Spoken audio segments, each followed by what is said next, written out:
আসসালামু আলাইকুম প্রিয় শিক্ষার্থীরা, আজকে আমরা 30 পৃষ্ঠার 15 নম্বর অঙ্কটা করার চেষ্টা করব। 15 নম্বর অঙ্কটার মধ্যে আবার দুইটা অঙ্ক আছে। পরীক্ষায় তোমাদের ঠিক এরকম অঙ্কই আসবে, অর্থাৎ এটাকে বলে কাঠামোবদ্ধ প্রশ্ন। কি বলে?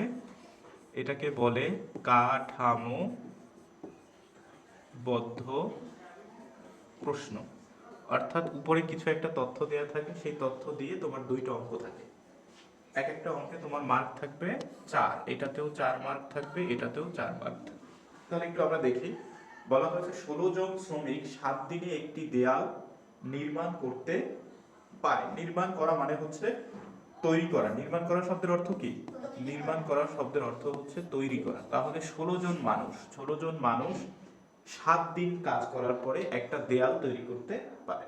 তাহলে এখন প্রথম প্রশ্নটা দিয়েছে তোমার এখানে, 4 জন শ্রমিকের ওই দেয়ালটি নির্মাণ করতে কত দিন লাগবে। তাহলে প্রথমে শ্রমিক ছিল কতজন? 16 জন। 16 জন থেকে ক নম্বরে শ্রমিক কমিয়ে দিয়েছে, 4 জনে নিয়ে এসেছে। তাহলে একটু চিন্তা করো, তোমার অঙ্কে চেয়েছে দিন, ওই মানে যেইটা চাবে ওইটা আমার হাতের ডানে রাখতে হবে, এটা হচ্ছে নিয়ম। তাহলে অঙ্কে চেয়েছে কি? দিন। আমার অঙ্কে তথ্য আছে দুইটা, একটা হচ্ছে শ্রমিকের তথ্য আর একটা হচ্ছে দিনের তথ্য। দুইটা তথ্য আছে। এখন দুইটা তথ্যের মধ্যে আমার কিন্তু চেয়েছে কোনটা অঙ্কে? দিনের তথ্যটা। তাহলে দিনের তথ্যটা যদি আমি বের করতে চাই, তাহলে ওইটা আমার হাতের ডানে রাখতে হবে। ভালো কথা। তাহলে আর যে তথ্যটা আছে ওইটা আমার হাতের বামে থাকবে। তাহলে এখন হয়তো কমিয়ে দিয়েছে, তাই না? 16 জন থেকে একটু বোঝো, 16 জনে যেই কাজ 7 দিনে করতে পারবে, 4 জনে কি ওই কাজটা বেশি দিন লাগবে নাকি কম দিন লাগবে? বেশি দিন লাগবে। তোমার 5 জন মানুষ যেই কাজ করতে পারলো 2 দিনে, এখন যদি একজন মানুষ করে, দিন কি অনেক বেশি লাগবে? তাহলে এই ক্ষেত্রেও আমরা শুরুতে বুঝে নিলাম যে দিনের সংখ্যাটা বেশি হবে উত্তরে।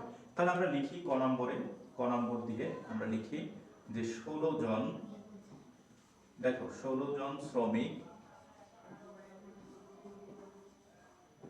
কাজ করে, কাজ তো একটি, তাই না? ওইটা লিখলাম না আমরা, কাজ করে 7 দিনে। তাহলে 16 জন শ্রমিক কাজ করে বা একটি কাজ করে, লিখি আমরা 7 দিন। তাহলে আমাদের জন্য এখন একটু চিন্তা করো, শ্রমিক যদি আমরা একজন নেই, শ্রমিক কতজন নিব? একজন। তাহলে একজন শ্রমিক কাজ করে, এবার দেখো তো, 16 জন শ্রমিক যদি 7 দিনে কাজ করে, একজন শ্রমিকের দিন কি অনেক বেশি লাগবে? তাহলে এই জন্য আমরা লিখলাম 16 গুণ 7, একটা ব্র্যাকেট দিলাম, কারণ উভয়টাই দিন বোঝানোর জন্য।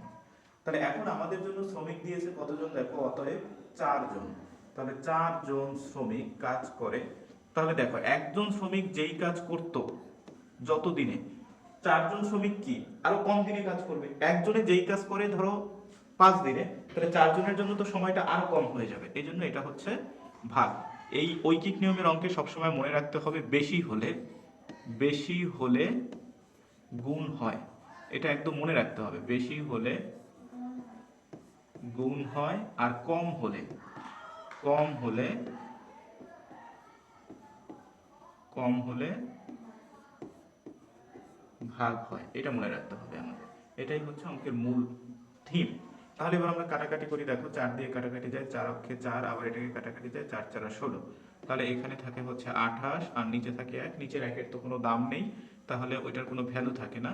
এই জন্য এটা হচ্ছে দিন। তাহলে আমরা সরাসরি উত্তর পাই কি? দেখো, আমরা সরাসরি উত্তর পাই হচ্ছে 28 দিন। অর্থাৎ 16 জন শ্রমিক যেই কাজটা 7 দিনে করবে, 4 জন শ্রমিক ওই কাজটা করতে পারবে 28 দিনে। এই 28 দিন হচ্ছে আপনাদের অঙ্কের উত্তর। এবার আমরা খ নম্বর অঙ্কটা করব। খ নম্বর অঙ্কটায় বলা হয়েছে, দেয়ালটি 2 দিনে নির্মাণ করতে অতিরিক্ত কতজন শ্রমিক লাগবে। দেখো, এই অঙ্কটায় কিন্তু শ্রমিক চেয়েছে, অর্থাৎ শ্রমিককে আমার হাতের ডানে রাখবো। তো স্বাভাবিকভাবে আমরা বোঝার চেষ্টা করি যে 16 জন শ্রমিক যদি একটা কাজ 7 দিনে করতে পারে, এখন এই 7 দিনে করবে না, কাজটা আমি শেষ করব 2 দিনে। তাহলে নিশ্চয়ই আমার এই শ্রমিক যে 16 জন, এই 16 জনে তো করতে পারবে না, আমার আরো অনেক বেশি শ্রমিক লাগবে। তাহলে আরো অনেক বেশি শ্রমিক যদি লাগে, সেই শ্রমিক আসলে কতজন লাগবে, এটা হচ্ছে আমাদের মূল অঙ্ক। বুঝে গেছে ব্যাপারটা? তাহলে একটু দেখার চেষ্টা করি। আমরা লিখি যে খ নম্বরে বলা হয়েছে, তাহলে আমাদের জন্য শ্রমিক শ্রমিক আমরা রাখবো হচ্ছে হাতের ডানে। তাহলে এইটা লিখি আমরা, 7 দিনে কাজ করে খুব সহজভাবে আমরা লিখলাম 7 দিনে কাজ করে 16 জন শ্রমিক। 16 জন শ্রমিক 7 দিনে একটি কাজ করে, একটি আর আমরা লিখলাম 7 দিনে কাজ করে 16 জন শ্রমিক। তাহলে অতএব একদিনে কাজ করে, দেখো এখানে হচ্ছে 16। এখন 7 দিনের কাজ যদি আমি একদিনে করতে চাই তাহলে আমার অনেক বেশি শ্রমিক লাগবে, আর বেশি হলে কি হয় বলেছিলাম গুণ হয়, বেশি হলে গুণ হয়। তারপরে অতএব এখন একদিনের জায়গায় আপনি নেবেন হচ্ছে 2 দিন। তাহলে 2 দিন যদি নেন তাহলে একদিনে যে কাজ শ্রমিকে কাজ করবে 2 দিনে আবার দেখো কমে যাবে। তাহলে এটাকে আমরা কাটতে পারি এবার 8 দুগুণে 16 এতজন শ্রমিক। তাহলে এবার উপরে আছে 8 গুণ 7 অর্থাৎ 7 8 56 জন শ্রমিক। এখন দেখো অতএব আমরা লিখি যে শ্রমিক বেশি লাগবে, কারণ বা অতিরিক্ত শ্রমিক লাগবে, শ্রমিক অতিরিক্ত প্রয়োজন হবে, শ্রমিক অতিরিক্ত লাগবে। আমার কিন্তু 16 জন শ্রমিক আছে, তাই না?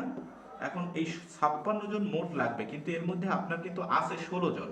তাহলে 16 জন যদি আপনি এটা থেকে বিয়োগ দেন 56 থেকে, তাহলে আপনার উত্তর আসে 40 জন। তাহলে 40 জন শ্রমিক আমার লাগবে। অর্থাৎ এই অঙ্কটা যদি এভাবে আমরা চিন্তা করি যে একটি কাজ যেটা আমি 2 দিনে শেষ করতে চাই, ওই কাজটা 16 জন শ্রমিককে 7 দিনে করতে পারতো। এখন যদি আমরা ওটা 2 দিনে শেষ করতে চাই তাহলে ওইটার উত্তর হবে 40 জন আমার বেশি শ্রমিক লাগবে। এই হচ্ছে আমাদের অঙ্ক। ধন্যবাদ আপনাকে।